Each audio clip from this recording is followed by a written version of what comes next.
coup, les gars, ma troisième question, c'est, moi je pense que c'est je dirais pas une des plus importantes, mais c'est une suite logique en fait. Comment faire perdurer la flamme? Je vais commencer par Pierre. Du coup, est-ce que c'est, je sais pas moi, des rituels, des trucs qui te font en fait rester vraiment engagé sur le long, voire des années, parce que là on parle vraiment d'objectif, on perte de poids, on se dit ouais t'as atteint le truc, mais beaucoup de gens ont perdu du poids, il faut gagner des kilos. Tu vois. Ouais. Ils ont atteint leur objectif, mais après, vas-y, c'est bon. Tu vois. Donc comment on fait pour perdurer, garder le truc, parce que la constance, je crois que c'est une des choses les plus compliquées. Je crois que je pourrais te répondre en 30 minutes ou en 40. Ah ouais. C'est des choses à dire. Tellement des choses à dire. Mais si je veux revenir, je vais dire c'est important. Je vais hiérarchiser comme ça, pour développer ce qu'ils pensent aussi. Jess. Alors, je pense que ça passe beaucoup par rapport à ce que je fais avec l'hypnose et avec la PNL, ça passe beaucoup par de la visualisation. Ok. Pourquoi? On parlait tout à l'heure de dopamine, donc la dopamine qui agit de deux côtés. La dopamine, c'est le dopant, c'est vraiment le neurotransmetteur, de toute façon, dopamine, dopant. Ouais. C'est le précurseur de la noradrénaline, la dopamine. Donc, c'est-à-dire que c'est le neurotransmetteur de la motivation qui va actionner l'énergie pour passer à l'action. En fait, elle est essentielle, la dopamine. Très souvent, quand les gens procrastinent, c'est parce qu'ils ont une carence de dopamine. Ouais, c'est vrai. Parce que peut-être leur objectif n'est pas assez motivant pour eux aussi. C'est ça. Donc voilà, la procrastination n'existe pas. Donc du coup, quand on est en train de se fixer notre objectif concret, comme on l'a dit tout à l'heure, bien spécifique, etc., mesurable dans le temps et tout, ce qui est très important, c'est de le visualiser l'objectif déjà atteint. D'accord. Si tu fermes les yeux quelques instants et que tu visualises en passant par les différents canaux sensoriels, tu passes par le visuel, tu passes par ce que éventuellement tu peux entendre au moment où tu vas atteindre cet objectif-là. Je te dis un truc, j'en sais rien, par exemple un sportif qui a une compète de boxe, pour se motiver, donc un boxeur du coup.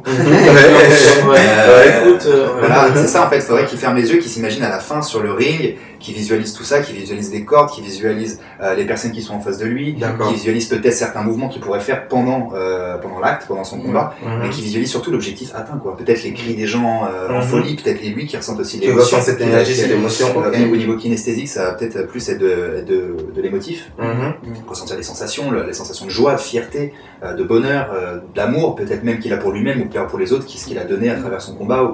Après, chacun prend son truc, tu vois. Mais vraiment, cette visualisation, c'est la chose la plus importante. Parce que je vous propose de faire le test, d'ailleurs, si vous êtes chez vous. Peut-être faites pause ou peut-être testez ça à la fin de la vidéo. Vous prenez juste quelques instants, vous fermez les yeux. Vous visualisez bien votre objectif. Donc on passe par du visuel, on disait, de l'auditif, du kinesthésique, du ressenti. Et vous faites ça pendant peut-être, je sais pas, même 1 minute ou 2, ça peut largement suffire.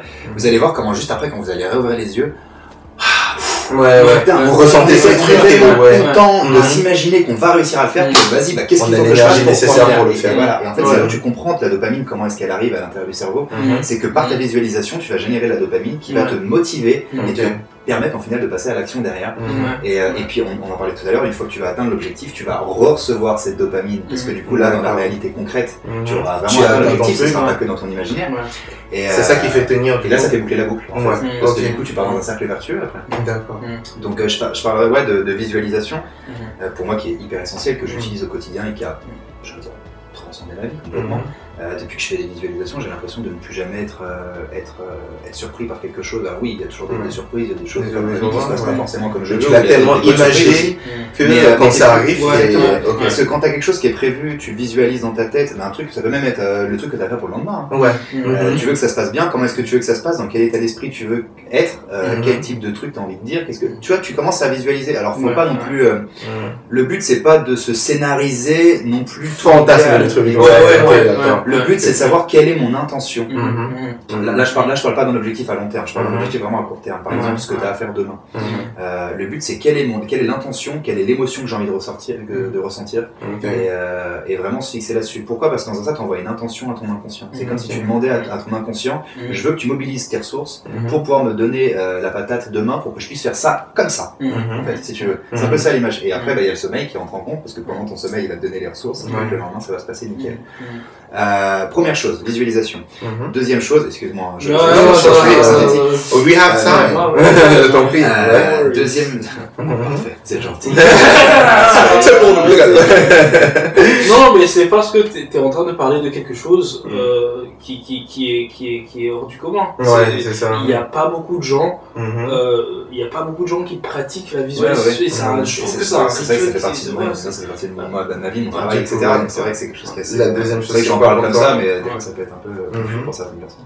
Donc c'est vrai que ça peut être important de le développer en devant. Deuxième chose, tu parlais tout à l'heure de discipline et de rituel. Je parlais de rituels, je te laisserai.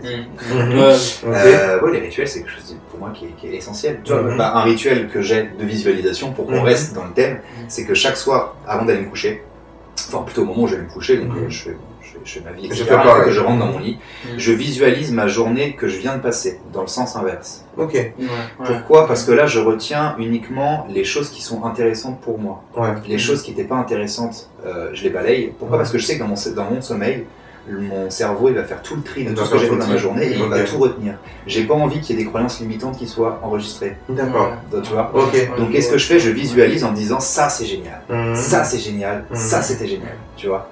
Et ce qui était bof, soit je les efface plus ou moins en ne pas y pensant, soit je les remplace par qu'est-ce que j'aurais préféré avoir. Parce que le cerveau il fait pas la différence entre l'imaginaire et le réel. Aujourd'hui les neurosciences c'est exactement ce que j'allais dire. Il faut se raconter des histoires. Alors, moi je dis ça très souvent dans mes accompagnements, racontez-vous des histoires. Parce que si tu te dis que ça s'est pas passé exactement comme tu voulais, après t'es pas en train de mentir à quelqu'un, donc je pense que tu passes pour toi.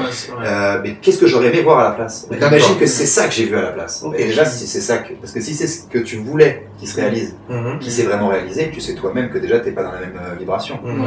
Donc qu'est-ce qui se passe si tu t'imagines que ça s'est réellement passé et que tu te couches avec l'idée que ça s'est réellement passé. Tu vois que le lendemain matin c'est limite tu crois pas. Tu sais plus si ça s'est vraiment réalisé. C'est génial. Du coup ça veut dire que tu peux vraiment jouer avec ça. Premier rituel, pour moi le rituel du soir avant d'aller me coucher. Une fois que j'ai terminé de boucler ma journée, je me dis parfait. Et pour me mettre en condition pour le lendemain, je visualise quel est mon objectif principal du lendemain. Juste avec l'intention, comme je disais. L'intention et le ressenti qui est hyper important. Et après je me dis que voilà, je demande en fait, c'est un peu pas une prière, mais c'est voilà, moi je préfère appeler ça un rituel. C'est je demande à mon inconscient de mobiliser toutes mes ressources pour que demain je me réveille à telle heure, en pleine forme, pour pouvoir dépasser tous les objectifs. C'est vraiment j'ai ma phrase elle est type. Je demande à mon inconscient de mobiliser toutes ses ressources pour que je me réveille demain à telle heure, en pleine forme, pour être performant dans toute ma journée et dépasser tous mes objectifs.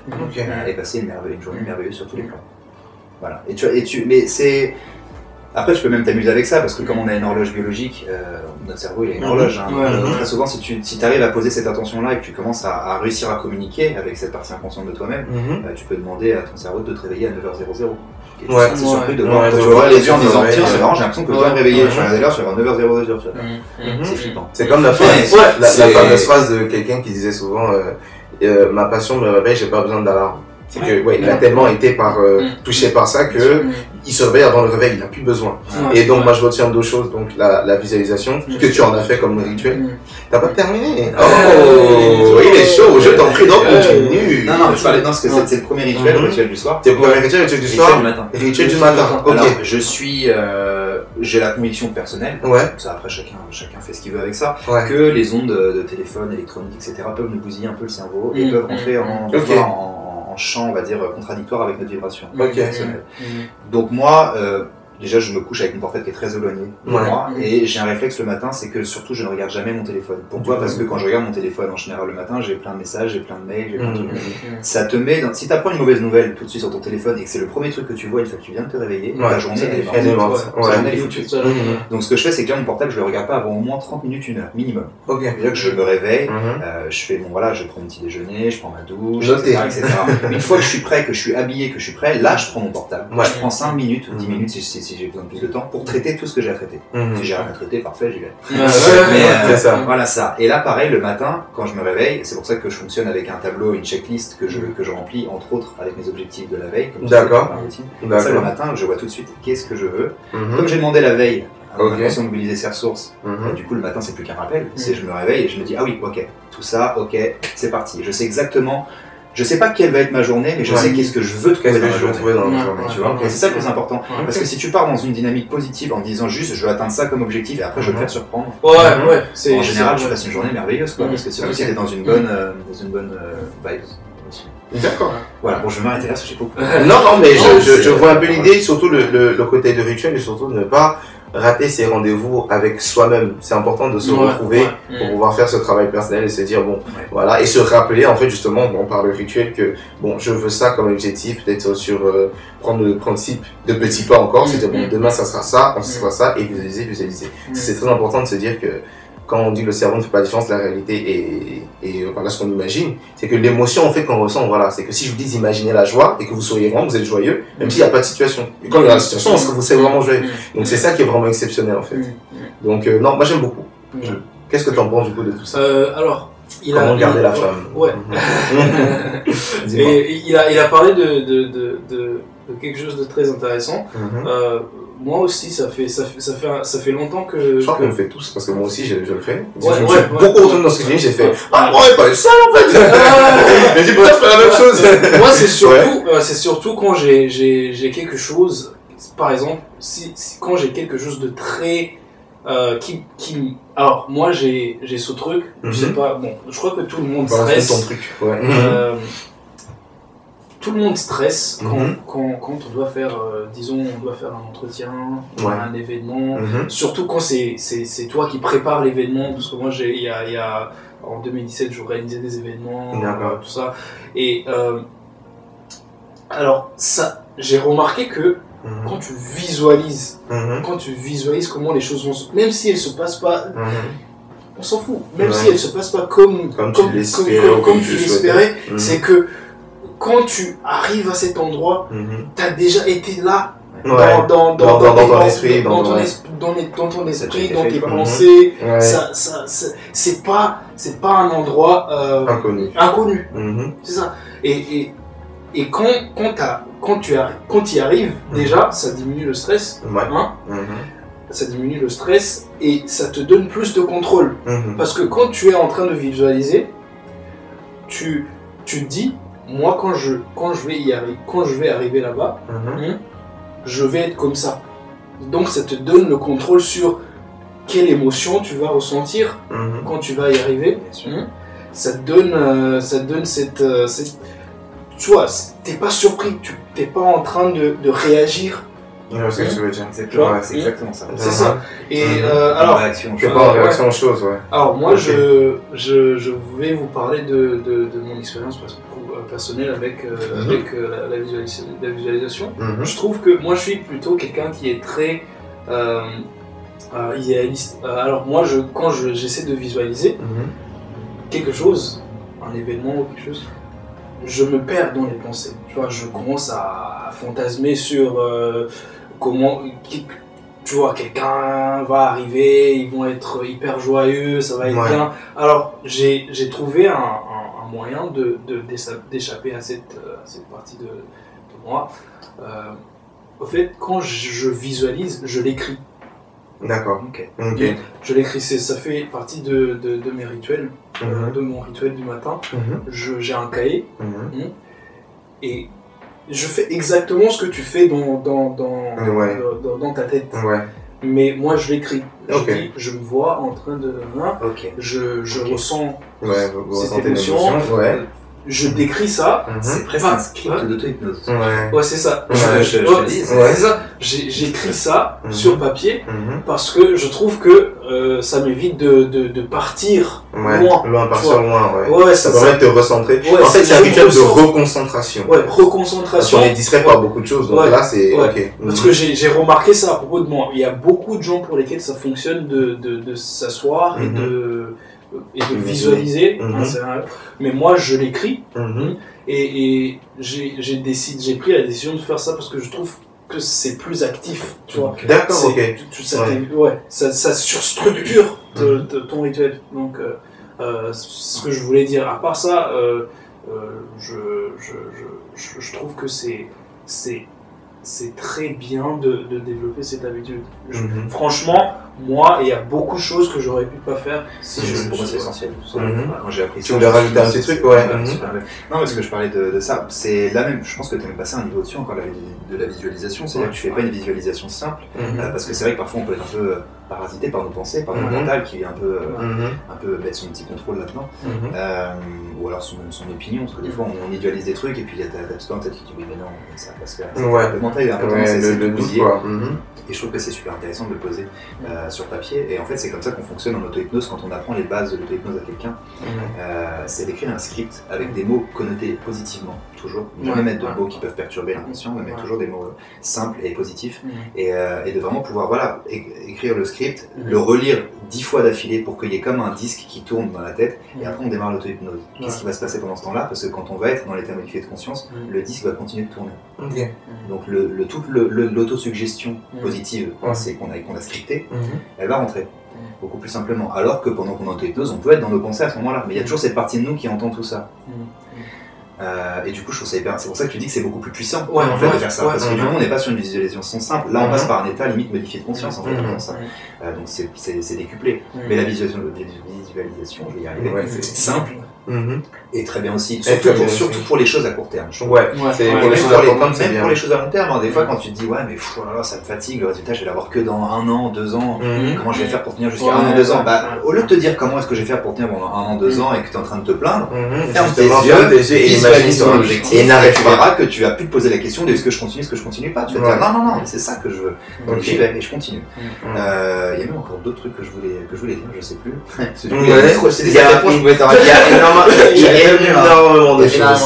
Il y a énormément de choses. Tu parlais tout à l'heure de discipline aussi, quelque chose qui est hyper important. Tu parlais je sais même plus tellement.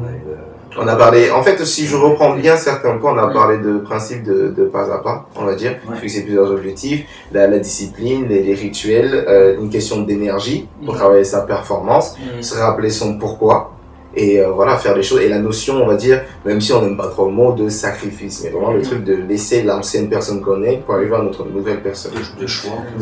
En fait, oui, c'est vraiment juste une question. Tout ça pour résumer, si on faisait vraiment un petit résumé en une phrase là. Alors donc on va dire vraiment l'engagement, c'est vraiment un choix. Ça va être très technique. Mais qu'est-ce que si vous pouvez me faire on va dire une phrase, et je suis assez méchant parce qu'on est des personnes qui parlent beaucoup, je pense. On va dire un petit résumé de ce qu'on vient de se dire. Comment rester engagé? Si tu avais juste un petit truc à condenser. Comprendre pourquoi est-ce qu'on est engagé. Essentiel, comprendre pourquoi est-ce qu'on veut atteindre cet objectif et comment on va réussir à l'atteindre. Et le spécifier, comme il disait très bien. La visualisation est essentielle. Ritualiser, même le côté visualisation, le côté autodiscipline, ou les choses qui peuvent nous permettre de réussir à atteindre cet objectif par des petits détails dans la journée. Mais je dirais surtout d'avoir le désir ardent. Je pense que c'est vraiment la chose. Il faut vraiment avoir un désir très puissant, parce que ce que je disais tout au début, et pour moi c'est la base. Si on démarre l'année en se disant voilà, j'ai 15 nouvelles résolutions, je veux, je sais pas, j'en sais rien, je prends l'exemple type, je veux arrêter de fumer, je veux perdre du poids, je veux économiser des sous, tu vois, bon, c'est des trucs un peu que tout le monde donne, tu vois. Et si tu pars avec tout ça en disant ok, c'est ça mes trucs, et que tu penses que tu vas changer de vie du jour au lendemain, ça marchera pas. Donc les petits pas, très important aussi. Et il y a les step by step. Ne pas se faire une liste avec 15 objectifs à l'année. C'est possible, mais ça va demander un gros bousculement, et je pense que l'inconscient va pas être d'accord, et au niveau du cerveau, il n'y aura pas encore les connexions neuronales qui vont faire que tu vas réussir. Donc voilà, partir sur des petits pas, partir sur des objectifs un par un, et puis se souvenir pourquoi est-ce qu'on a pris cette décision, et si on la prend, c'est parce qu'on a un désir ardent. Pour moi il est important, il est très important. Parce que si tu te dis je veux arrêter de fumer en début d'année parce que je sais que c'est pas bon pour moi, mais qu'au fond de toi t'as encore envie de fumer et que ça te fait vraiment chier d'arrêter de fumer, il y a peu de chances que tu réussisses. Alors que si tu te dis je veux définitivement arrêter de fumer parce que je sais que c'est dégueu pour moi, c'est dégueu pour mon corps, c'est pas bon pour mon entourage, ça me coûte cher, et c'est bon, stop, j'en ai marre, je vais mettre tous les moyens en œuvre pour réussir à atteindre mon objectif, et je suis prêt et j'y vais. c'est pas la même dynamique que la première. Moi, je dirais juste ceci, c'est vraiment, ouais, comme tu dis, le désir ardent qui passe vraiment par une décision irrévocable. Parce que un fumeur, en fait, il n'arrête de fumer que quand il le décide. Bien sûr. Donc ça prend pas 1000 fois un fumeur d'arrêter de fumer, c'est la 1000e fois qu'il a dit bon ok ça suffit. C'est vraiment ça. Donc ça peut être une fois ou ça peut être la 1000e fois. Et l'hypnose peut être un très bon moyen aussi. Voilà. C'est la petite pub. Et toi tu dirais quoi pour conclure? Moi, comme vous avez déjà parlé vous avez déjà résumé le truc, je trouve qu'aussi il faut aussi parler de là je vais pas parler de paradigme, mais moi j'ai eu une certaine manière de le voir, c'est que il faut travailler sur avant même de se jeter vers faut gagner le combat interne. Ouais.